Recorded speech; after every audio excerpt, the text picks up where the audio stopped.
Ya, pemirsa, ketegangan geopolitik yang memanas di Timur Tengah kembali mengguncang pasar energi dan komoditas global. Tidak hanya mendorong lonjakan harga minyak mentah, konflik antara Israel dan Iran juga memicu kenaikan signifikan pada harga minyak sawit mentah yang kini semakin dilirik sebagai alternatif energi nabati di tengah krisis energi global. Ya, pelaku usaha kelapa sawit justru mengkhawatirkan ketegangan geopolitik yang membara di kawasan Timur Tengah akan berpotensi menurunkan permintaan CPO Indonesia. Adapun berdasarkan data BPS, nilai ekspor komoditas unggulan yakni CPO dan turunannya mengalami kenaikan hingga 20% secara kumulatif di sepanjang Januari hingga April 2025 ini.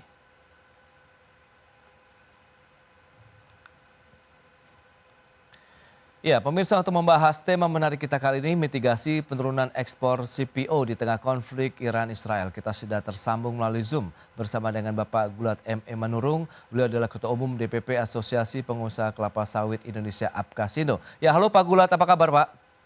Baik, sehat selalu. Baik. Asosiasi Petani Sawit Indonesia. Ya, Asosiasi Petani Sawit Indonesia. Terima kasih atas waktu yang disempatkan Pak Gulat. Langsung saja kita akan update terlebih dahulu bagaimana Anda melihat Pak kondisi dari sektor CPO nih, komoditas CPO yang masih menjadi andalan Indonesia. Sementara kita tahu ya kondisi geopolitik di kawasan internasional semakin memanas Pak Gulat. Baik, memang sangat memanas ya, Ya. apalagi berita hari ini sangat mencemaskan. Namun satu hal yang saya sampaikan, kejadian perang antara Iran dengan Israel dan campur tangan dari negara-negara lain, termasuk Amerika, ini juga sekaligus juga ancaman, tetapi peluang. Kenapa? Ini saya tidak mentertawai situasi sekarang, tetapi Oke. ya itulah faktanya. Peluang karena memang negara-negara pembutuh minyak bumi sekarang kan sudah mulai kelabakan karena harga sudah naik. Nah, pembutuh minyak bumi sekarang ini mencoba mengalihkan kepada apa namanya ini minyak minyak CPO. Nah, jadi ada substitusi kondisi eksternal perang di negara Iran dan Israel. Nah, kondisi ini tentu akan menjadi pengganti alternatif kebutuhan energi. Nah, energi loh, bukan food. Nah, energi. Nah, sementara kalau kita lihat statistik dari kebutuhan energi Indonesia itu kan sudah berimbang pangan dengan energi. Jadi ini akan dikhawatirkan juga akan apa namanya terjadinya tarik-menarik kebutuhan energi dan pangan terkhusus daripada dampak perang Iran dan Israel. Nah, yang paling penting saya sampaikan adalah di sini kita harus mawas diri. Artinya harus hati-hati melihat situasi ini. Jangan Indonesia yang menjadi produsen CPO terbesar di dunia justru menjadi kekurangan karena negara-negara lain mencoba mengamankan kebutuhan energinya karena tidak ada yang bisa meramal kapan itu selesai perang itu tadi. Ada dua dampak, susahnya keluar minyak, minyak bumi, dan yang kedua adalah akan naiknya harga minyak bumi. Tentu alternatif khususnya untuk energi dari industri minyak sawit gitu. Tapi kalau kita lihat dengan kondisi yang ada saat ini, Pak Gulat, ini menarik kalau kita cermati. Memang tadi seperti Anda sampaikan, begitu kondisi global ini kan Ya. semakin memanas. Sementara pada awal tahun 2025 ini industri kelapa sawit Indonesia menghadapi dinamika yang menarik ya. Di balik adanya penurunan angka produksi, justru permintaan dalam negeri meningkat. Nah, ini bisa dijelaskan tidak seperti apa begitu kondisinya nih Pak? Ya, sebenarnya bukan meningkat, Hmm, ya, bukan meningkat, tetapi adanya kebutuhan domestik yang memang dipicu oleh B40, oke. ya, B40 mengakibatkan naiknya kebutuhan domestik. Ya, ya, ya. Nah, yang patut kita khawatirkan sekarang ini adalah kebutuhan domestik kita tidak diimbangi oleh produktivitas kebun sawit Hmm, strukturnya di sektor hulu. Nah, ini sebenarnya kecemasan luar biasa. Bapak Presiden sudah berkali-kali mengatakan bangga sebagai negara produsen CPO terbesar di dunia. Tetapi di saat bersamaan kita juga harus malu. Kita sudah canggih di hilirisasi, tapi kita huluisasi kita ambruk. Itu fakta, fakta ya. oke. Nah, khususnya di kebun-kebun sawit rakyat yang hari ini masih berada di 400 sampai 800 kg TBS per hektar per bulan dengan rendemen rata-rata di bawah 20. Nah, ini kan penyakit yang memang harus kita selesaikan. Jadi kita harus sadar juga CPO itu minyak sawit itu Hmm, adalah sudah community global dunia. Kita nggak boleh sombong dengan kondisi sekarang. Kita jangan munafik juga. oke. Dunia sangat membutuhkan minyak sawit, tetapi kita tidak melakukan perbaikan-perbaikan di sektor huluisasi gitu. Hmm. Ya, lantas bagaimana kalau kita cermati dengan masih ada tantangan di sektor hulu kalau kita bisa memanfaatkan momentum kalau Anda melihat meskipun tadi ada potensi penurunan dengan adanya konflik geopolitik tapi kan sebenarnya ada pengalihan tadi begitu yang di mana energi ini bisa kita ambil dari minyak sawit sendiri begitu. Iya, jadi sekali lagi saya bilang, ya Hmm, kalau kita bolehlah berbangga, kita bangga dengan oke. beberapa contoh dari Bapak Presiden Prabowo, tetapi kita juga harus sadar, ada masalah di hulu yang tidak pernah terselesaikan masalah itu, ya gitu. Jadi itu yang pertama, yang kedua adalah masalah regulasi. Regulasi ini kan, ya kita sama-sama tahu lah, banyak sekali regulasi yang lahir tiba-tiba tanpa pernah kita berdiskusi dengan stakeholder sawit. Ya. Orang mau dipindahkan aja kaki lima diskusi, masa keluar peraturan. Contoh itu Hmm, masalah pungutan ekspor yang naik hmm. dari 7,5 ke 10%. Orang Baik. tidak ada yang percaya, yang menanggung beban itu adalah petani. Akibatnya adalah naiknya menjadi 10%, harga CPO Indonesia naik. Jadi tidak lagi Hmm, bersaing secara kompetitif dengan minyak nabati lainnya. Nah gitu. Dan terakhir itu larangan ekspor oleh Kementerian Perdagangan. Nggak ada yang bisa, teori manapun nggak ada yang membenarkan larangan ekspor produk sampingan CPO. Contoh Hapor, Pome, dan minyak jelantah.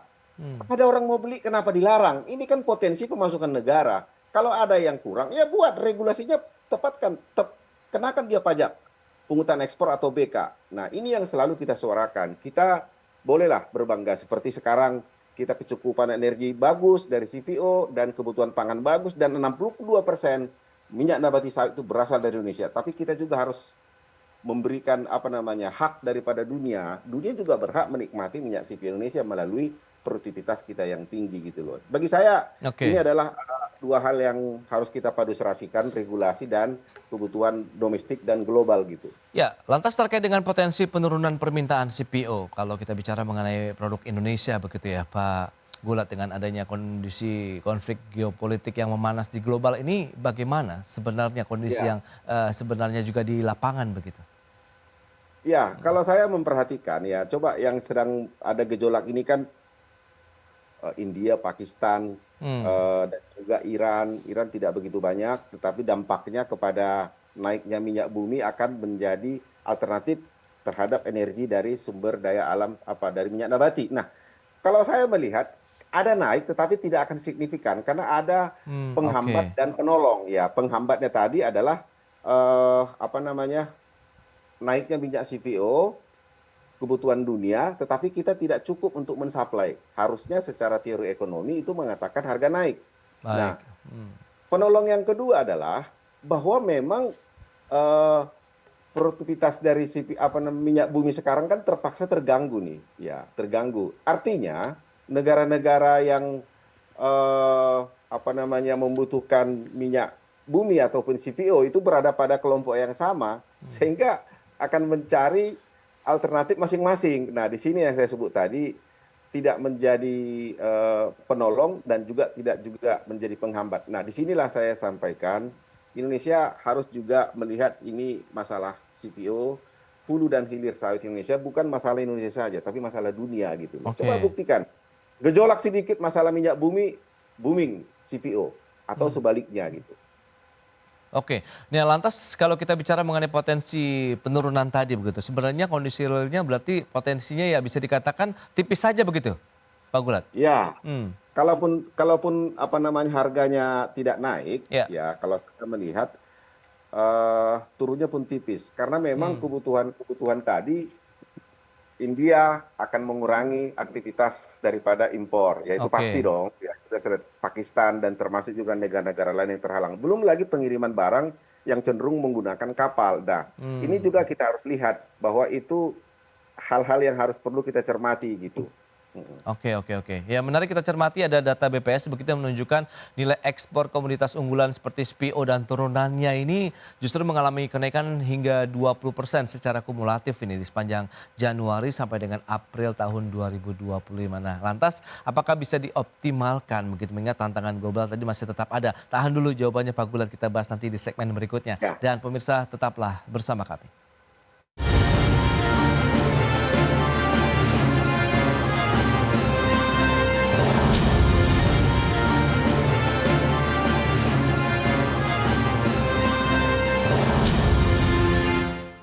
Ya, terima kasih Anda masih bergabung bersama kami dalam Market Review, pemirsa. Dan berikutnya kembali kami sampaikan data untuk Anda. Kita akan cermati bersama nilai ekspor CPO dan juga turunannya untuk periode Januari sampai dengan April 2025.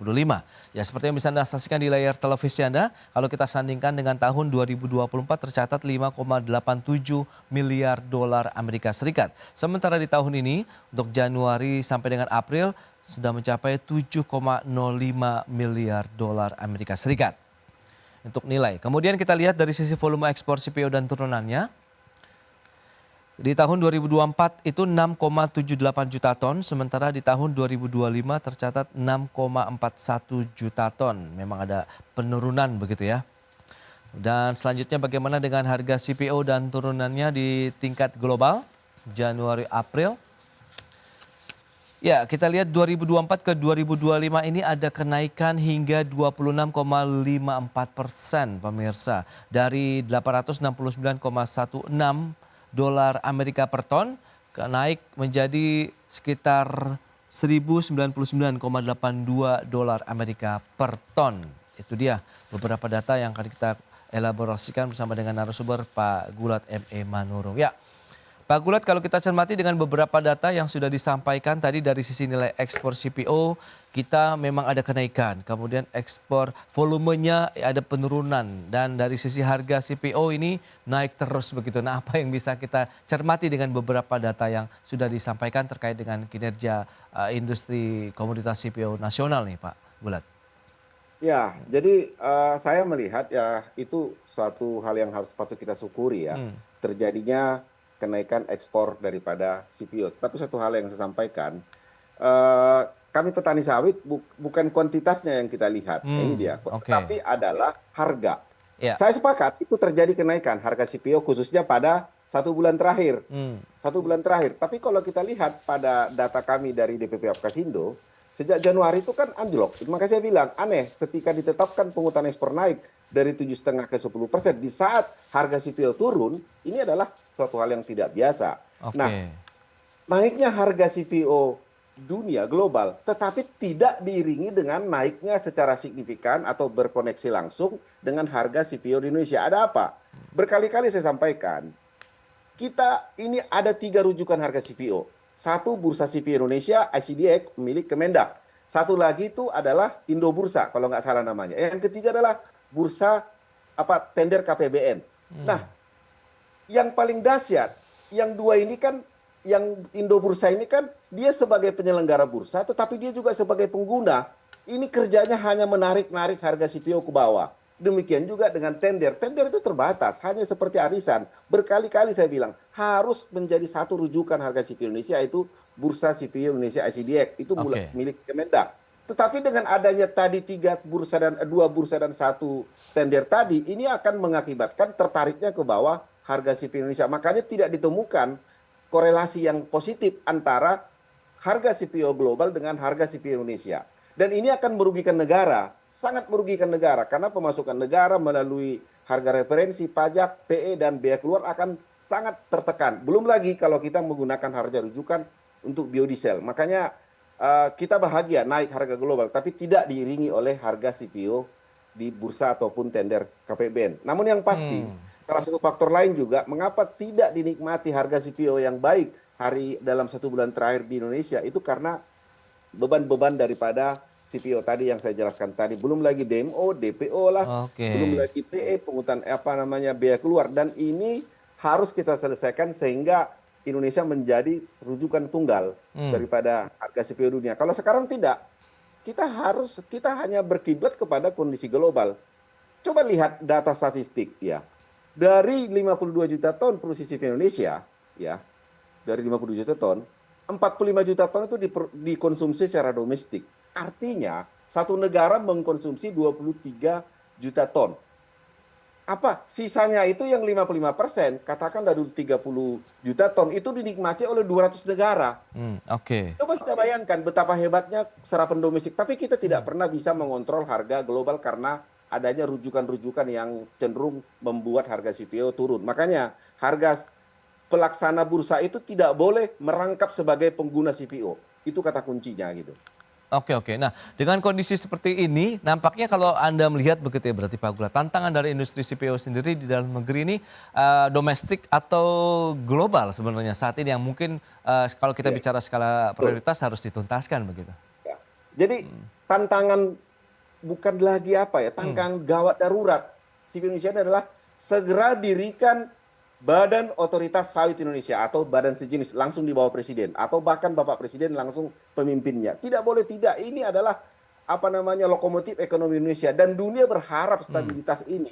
Itu sudah diuji oleh salah seorang mahasiswa doktoral di Fakultas Hukum Universitas Indonesia Oke. dan Ombudsman juga sudah menguji dan PASPI terakhir ini sudah juga melakukan kajian. Semua Hmm. mengatakan harus ada badan. Hari ini, Mas, itu ada 37 lembaga kementerian yang ngurusin sawit. Bahas bisa dibayangkan betapa ribet kacau balaunya Oke. manajemen sawit Indonesia. Baik, nah dengan Ya, kondisi tadi di dalam negeri, lantas bagaimana upaya antisipasi yang dilakukan oleh mungkin petani sawit ataupun pelaku industri CPO lainnya begitu untuk menyikapi kondisi ya, global sehingga ekspor kita tetap terjaga, harganya juga tetap bagus, kemudian petani sawitnya ya. juga tetap sumringah begitu Pak?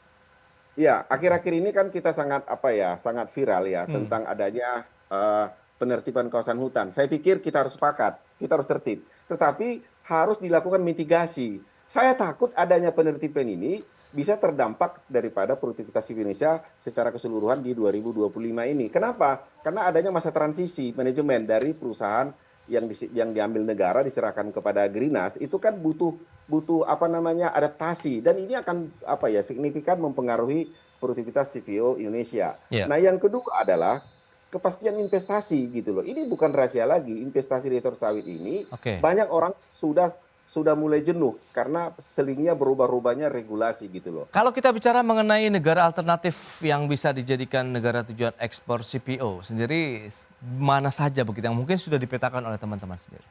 Ya, yang pertama itu kan saya harus sampaikan juga kata kunci Hmm. semuanya itu kita tidak usah terlampau banyak. Anda bisa bayangkan 23 juta ton CP Indonesia, 45% diserap dalam negeri, 200 negara akan berbagi dengan sisanya tadi. Oke. Itu kata kunci pertama. Kata Hmm. kunci serapan domestik. Ya, ya. Yang kedua adalah kita juga harus sepakat memperluas pasar Hmm. seperti ke negara-negara Afrika, negara-negara Timur Tengah yang tidak berperang dan negara-negara Spanyol dan Uni Eropa lainnya. Tetapi kita juga harus melakukan konsep yang sepakat ya, Hmm. menghadapi pasar global ini. Kata kuncinya dalam negeri. Saya berkali-kali mengatakan supaya kita tertib, yes, berkelanjutan benar, tetapi kita jangan sesama kita sikut menyikut dengan berbagai aturan ataupun modus sehingga petani sawit selalu yang dikorbankan. Permasalahan sawit Indonesia itu hanya ada di petani sawit. Kalau korporasi sudah paten, sudah lancar, sudah Baik. sangat bagus produktivitasnya gitu loh. Oke, itu dia beberapa hal yang sudah diantisipasi, kemudian dimitigasi sehingga kita lihat nanti semoga perang juga tidak berkepanjangan ya sehingga bisa menjaga Ya, lagi kinerja industri CPO ataupun kelapa sawit di Indonesia. Baik, Pak Gula terima kasih banyak nih atas informasi update dan juga insight yang sudah diberikan kepada pemirsa pada hari ini. Selamat melanjutkan aktivitas Anda kembali, salam sehat, sampai berjumpa kembali. Pak Gulat, terima kasih. terima kasih Ya. Mas Pras. Baik pemirsa, 1 jam sudah saya menemani Anda dalam market review dan perbaharui terus informasi Anda hanya di IDX Channel, your trustworthy and comprehensive investment reference. Karena urusan masa depan harus di depan, aku investor saham. Ya saya, Prasetyo Wibowo, beserta seluruh kerabat kerja yang bertugas pamit undur diri. Terima kasih, sampai jumpa.